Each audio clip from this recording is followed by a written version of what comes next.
আজি আমাৰ বিকশিত ভাৰতৰ প্ৰকল্প হিচাপে আমি বাছি লৈছোঁ গাঁৱলীয়া বীজ বেংক। গাঁও অঞ্চলত কৃষকে ভাল বীজ সময়মতে পোৱা নাযায়, ফলত উৎপাদন কমে আৰু বীজৰ মানো কমে। তো তাৰ বাবে আমি এটা ঘৰ বনাইছোঁ। ঘৰটো হ'ল আমি এটা মডেল বনাইছোঁ একচুৱেলি। সেই মডেলটোত আমি দেখাম কেনেকৈ আমি বীজবিলাক সংৰক্ষণ কৰিব পাৰোঁ। ধৰক বিভিন্ন ধৰণৰ বেলেগ বেলেগে যিহঁতৰ বীজৰ অভাৱ, সেইসকল ব্যক্তিয়ে বীজবিলাক আনি পেলাই ইয়াতে আমাৰ এটা ঘৰ থাকিব। ঘৰটোত বেলেগ বেলেগ কক্ষ থাকিব, য'ত বীজবিলাক সংৰক্ষণ কৰিব পাৰিব। আৰু আমি প্ৰত্যেকজন কৃষকৰ বিপৰীতে আমি তথ্যবোৰ এই ৰেজিষ্টাৰখনত সংৰক্ষণ কৰি ৰাখিব পাৰিম। আৰু সময়মতে সিহঁতৰ যেতিয়া বীজৰ দৰকাৰ পৰিব, আমি সেই বীজবিলাক তেওঁলোকক বিতৰণো কৰিব পাৰিম।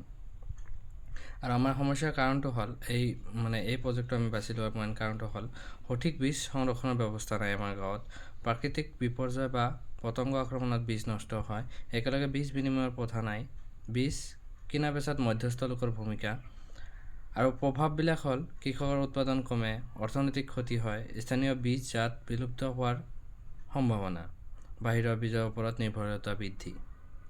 যিসকলে এই সমস্যা ভোগ কৰিছে সেইসকল ব্যক্তি হ'ল স্থানীয় কৃষকসকল, আত্মসহায়ক গোট, গাঁও উন্নয়ন সংঘ আৰু কৃষি সমবায় সংগঠন।